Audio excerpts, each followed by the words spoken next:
Doctor शोभा विजेंद्र संस्थापिका संपूर्णा संस्था द्वारा चलाए जा रहे अभियान के अंतर्गत संपूर्णा के संकल्प में 1,11,000 दीपक जलाने के उपलक्ष्य में सर्वधर्म संभाव विषय पर राम गोष्ठी का आयोजन शनिवार 20 जनवरी speaker hall, constitution club, Rafi Marg, Nai Delhi दोपहर 2 बजे से 5 बजे तक किया गया, जिसमें सभी धर्मों के लोगों ने राम को लेकर अपने विचार व्यक्त किए। Try to bring in the international and universal. मैंने अयोध्या में भी कहा था पिछले, तथागत बुद्ध ने राजवंश छोड़ के दिया सत्य को खोजने के लिए, टू फाइंड द ट्रूथ। नरसना के नदी के तट पे तपस्या किया, सम्यक संबुद्ध प्राप्त हुआ। इसी तरह भगवान राम भी राजवंश के परिवार में भी जन्म हुआ है, लेकिन राजवंश के परिवार होते हुए भी अपने पिताजी के आदेश को पालन करते हुए, then after the 14 years back once again, and then he given us all of us as a one philosophy, एक thought दिया है। सर्वे भवन्तु सुखिनः, सर्वे सन्तु निरामयाः, सर्वे भद्राणि पश्यन्तु, मा कश्चित् दुःखभाग् भवेत्। शोभा जी ने जो ये मंच सजाया है अति सुंदर, सबसे पहले उनको बधाई देता हूँ। समय की अपनी मर्यादा है और हम मर्यादा पुरुषोत्तम राम की बात कर रहे हैं। संपूर्णा की संस्था की ओर से आज का जो कार्यक्रम है राम राज्य की परिकल्पना। सबसे पहले मैं कहना चाहूंगा संपूर्णा की शोभा जो है ना वो आज इन संतों से है।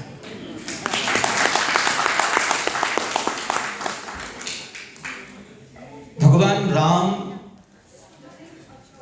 जिनके जीवन का शुभारंभ से लेकर के जीवन के अंतिम चरण तक को हम देखते हैं, उनके जीवन का प्रत्येक पल प्रत्येक क्षण अपने आप में हमारे जीवन को नव ऊर्जा प्रदान करता है, नई प्रेरणा देता है। जैन परंपरा में प्रथम तीर्थंकर भगवान ऋषभदेव, जिनका जन्म भी अयोध्या की पावन वसुंधरा पर हुआ, और उन्हीं भगवान ऋषभदेव के इक्ष्वाकु वंश में महाराजा दशरथ के कुल में श्री राम का जन्म हुआ है। अयोध्या वो पावन भूमि है जिसके नाम को अगर आप गौर से देखें ना, अयुद्ध। आज के विश्व को युद्ध की आवश्यकता नहीं है, अयुद्ध की आवश्यकता है। आज पूरा विश्व जो है वो शांति की ओर निहार रहा है। भगवान राम का जन्म कहां पर हुआ है, उस भूमि को क्या कहते हैं, उस प्रांत को क्या कहते हैं? उस प्रांत को कहते हैं अवध। क्या कहते हैं? हाँ, एक बार मुस्कुराइए। हाँ, श्री राम आ रहे हैं।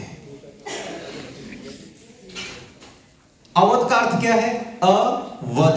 जिस भूमि में किसी का भी वध ना हो उस कहते हैं अवध।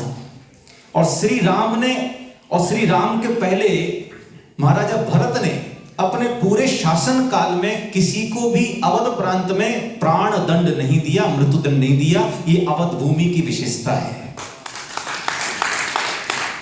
श्री राम ने जिसको भी सजा दिया। धनुष टूटने के बाद राजा जनक ने दशरथ को समाचार भेज दिया कि आओ मेरी पुत्री को आप स्वीकार करो पुत्र वधू के रूप में। लक्ष्मण ने कहा भैया पिताजी आगे मिलने चले। कहते नहीं, हम गुरुजी की आज्ञा में रह रहे हैं, गुरुजी कहेंगे तो जाएंगे। अगर इतना समर्पण इतना धैर्य जीवन में हो तो हम खुद श्री राम बन जाते। और श्री राम के जीवन में जब तक देखो त्याग, भरत ने कहा कि आपको जाना होगा। राजा जनक को अपना गुरु बना लिया कि दोनों के बीच में निर्णय कौन देगा। राजा जनक ने भी कहा भरत तुम जीत गए हो, तुम्हारा पलड़ा भारी है। राम तुम हार गए हो। राम ने कहा ठीक है मैं हार गया हूं, अगर तुम जीत गए हो तो अपने बड़े भाई को क्या दोगे? उन्होंने कहा जो तुम कहोगे मैं दूंगा। कहते मैं पिता का वचन झूठा नहीं करना चाहता। भरत ने कहा मैं खाली जाना नहीं चाहता। कहते बिल्कुल खाली नहीं भेजूंगा। कहते फिर क्या दोगे? कहते मेरे पास खड़ाऊं। केवल 6 महीने खड़ाऊं पहनी थी उन्होंने, उसके बाद तो 13.5 वर्ष नंगे पांव जंगलों के रास्ते में। यही राम श्री राम नहीं बने, जब जंगल का वनवास शुरू हुआ तो श्री राम बने हमारे। जय श्री राम। जय श्री राम। जब मैंने कहा अस्सलाम वालेकुम रहमतुल्लाहि व बरकातहू, इसका मतलब होता है आप सब सलामत रहें। इसका जवाब दिया जाता है वालेकुम अस्सलाम रहमतुल्लाहि व बरकातहू, यानी कि आप भी सलामत रहें। आपकी सलामती हो, हमारी सलामती हो, सब सलामत रहें, यही है राम राज्य। मेरी बहन शोभा विजेंद्र जी ने मुझे यहाँ पर आमंत्रित किया है। ये शोभा है, विजेंद्र कौन है? ये शोभा है, विजेंद्र कौन है? शोभा पूर्ण विजेंद्र के साथ, विजेंद्र पूर्ण शोभा के साथ अपनी पत्नी के वियोग में कई बार मूर्छित हो गए भगवान श्री रामचंद्र जी। तुम ही मेरे मंदिर, तुम ही मेरी पूजा, तुम ही देवता हो। कोई मेरी आंखों से देखे तो समझे कि तुम मेरे क्या हो। सीता जी चली हैं, राम जी के पीछे पीछे महल है, दास दासियां हैं, गहने हैं, अच्छे पकवान हैं, नहीं चाहिए, पति है तो सब कुछ है। तो वो भी 14 साल के लिए पीछे पीछे चली, यद्यपि उनको वनवास मिला नहीं था, क्योंकि पति है तो सब कुछ है। पत्नी का धर्म निभाते हुए चली सीता जी। ये राम राज्य है। और देखिए, मैं पैर भी दबाऊंगी, खाना भी बनाऊंगी, मैं सब कुछ करूंगी। आप वन में गए तो मैं भी वन में चली जाऊंगी, हर समय आपके साथ रहूंगी। लेकिन इसकी उसकी बातों को सुनकर यदि तुमने मुझे त्याग दिया तो फिर मैं क्या करूंगी? उसके बाद वापस नहीं आ पाऊंगी, उसके बाद वापस नहीं आऊंगी। भगवान श्री रामचंद्र जी ने सीता माता का त्याग किया। कहते हैं नारी विरोधी राम नारी को शक्ति बताया। शैलपुत्री ब्रह्मचारिणी चंद्रघंटा कुष्मांडा स्कंद माता कात्यायनी काल रात्रि महागौरी सिद्धिदात्री, यही संपूर्ण। Proud to be a Baha'i, proud to be a Zoroastrian, proud to be a Buddhist, Jainist and Jewish. If everyone can say that, be assured that our country is a Ramarajya. Because my country taught me the principles of secularism and mutual respect and acceptance. And my thoughts just going back, I was just thinking like that, going back to my early childhood. I have a twin brother. He's also a Catholic priest. We are identical twins. And our mummy, our amma, mother, see, I'm really speaking English because fluent Hindi. And I'm newcomer in Delhi. मैं हिंदी पढ़ रहा हूँ। सिख को वो सब सिख बनाया जाता था हिंदू धर्म में।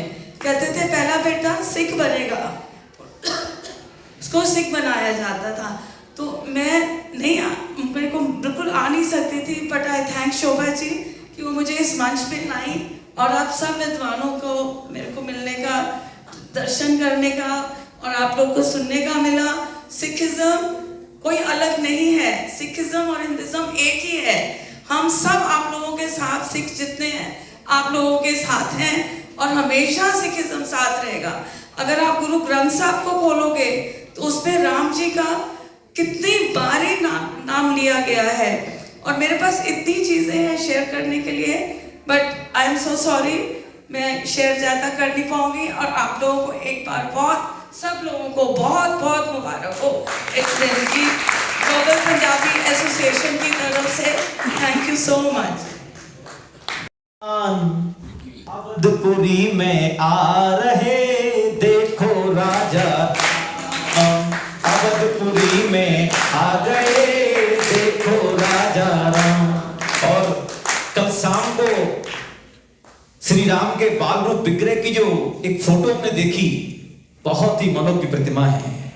ऐसा लग रहा है जैसे बालक मुस्कुरा रहा हो, साक्षात श्री राम अपने बाल रूप में उपस्थित हो रहे हो। बहुत सुंदर प्रतिमा का विग्रह बनाया है योगी जी ने।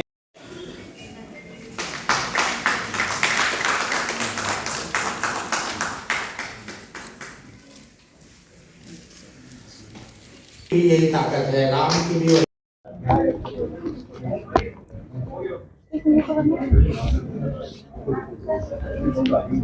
जैसा क्या हुआ? हाँ हाँ आओ ना।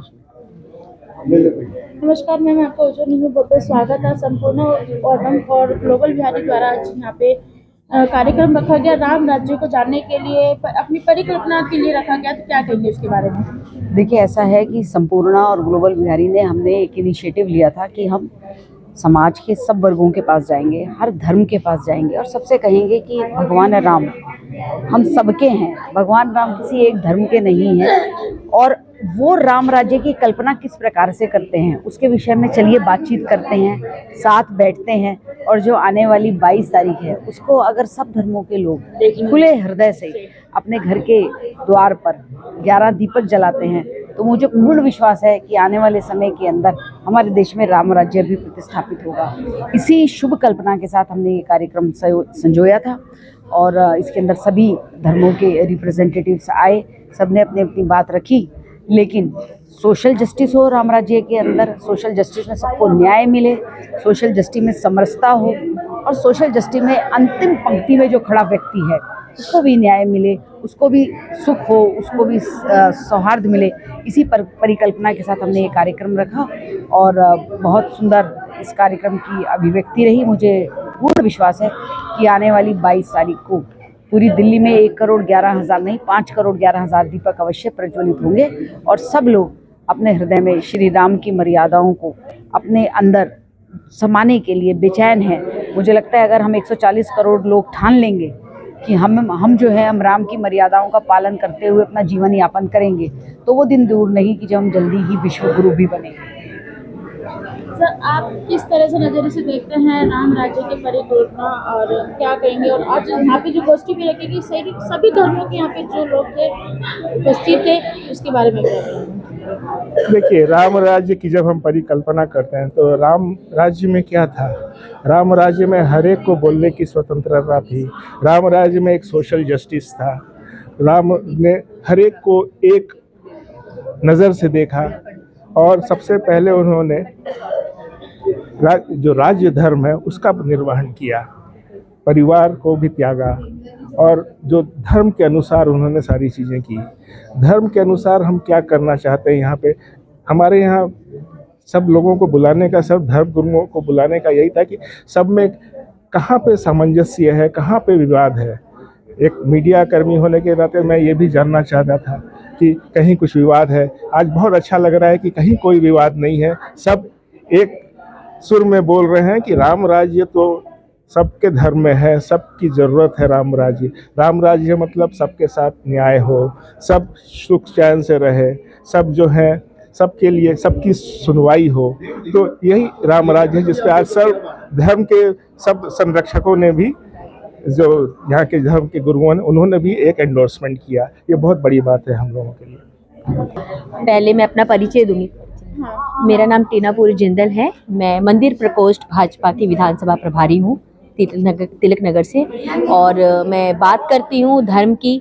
मिसेस बात करती हूँ मैं धर्म की और हम बात करते हैं, जब हम बात कर रहे हैं हमारा भारत सर्वधर्म संपन्न है और जब हम बात करते हैं प्रभुता की, जब हम बात करते हैं अखंडता की, तब हम बात करते हैं अपने भारत की एकता की। भारत के सभी धर्मों के लिए हम यही कहना चाहते हैं कि हम धर्मनिरपेक्ष राज्य हैं। जब इस तरह की हम बात करते हैं तो हम भाईचारे की बात करते हैं, हम सौहार्द की बात करते हैं। हमारा मकसद, जब हम बोलते हैं कि हम विश्व गुरु बनने जा रहे हैं तो विश्व गुरु में सभी धर्मों का आदर होता है, एक छोटा बड़ा गरीब ये नहीं देखा जाता। राम राज्य मतलब ऐसा राज्य जहाँ पे सभी को समानता की दृष्टि से देखा जाए, कोई ऊंचा नीचा ना हो, कोई भेदभाव ना हो, विपक्ष हो, कोई भी जाति हो, उसमें जातिवाद से ऊपर सौहार्द की भावना हो, यही राम राज्य है। और मैं धन्यवाद करती हूँ मिसेस विजेंद्र गुप्ता जी का और मैं धन्यवाद करती हूँ यहाँ पे सभी सहयोगियों का कि जिन्होंने इस प्रकार का प्रोग्राम किया और सभी को जोड़ा और सभी को एकत्रित किया, क्योंकि भारत नहीं सिखाता आपस में बैर रखना, हिंदी है हम, हिंदुत्व देश हमारा। तो इसी के साथ मैं अपनी वाणी को विराम देती हूँ। बहुत बहुत धन्यवाद। जय हिंद, जय श्री राम। नमस्कार मैम। और आज यहाँ पे गोष्ठी की राम राज्य की परिकल्पना यहाँ पे की गई, आप क्या देखते हैं? देखिए, आज मतलब बहुत ही एक पावन दिन हमारे मध्य में आने वाला है 22 जनवरी को, क्योंकि हमने इस दिन के लिए हमारे जो पूर्वज थे, हमारे जो बड़े थे, ये दिन देखने के लिए हमारी पीढ़ियां तरस गई, लेकिन हम कितने सौभाग्यशाली हैं कि हमको ये दिन देखने को मिल रहा है। और आज हमने यहाँ पे सर्वधर्म गोष्ठी की, जिसमें हम राम राज्य की कल्पना करते हैं। देखिए, राम जी तो आ गए, उनकी प्राण प्रतिष्ठा हो गई, लेकिन प्राण प्रतिष्ठा के साथ साथ उन्हें जीवित किस प्रकार रखना है। तो ऐसे राम राज्य की हम लोग परिकल्पना करते हैं, जब सबके हृदय में एक दूसरे के प्रति प्रेम भाव होगा, हम किसी को छोटा किसी को बड़ा नहीं समझेंगे, हम प्रेम से रहेंगे, जिस प्रकार भगवान श्री राम जी ने भिलनी के बेर तक खाए थे। तो एक ऐसे राज्य की हम कल्पना करते हैं जब हम सबको साथ लेकर आगे बढ़ेंगे।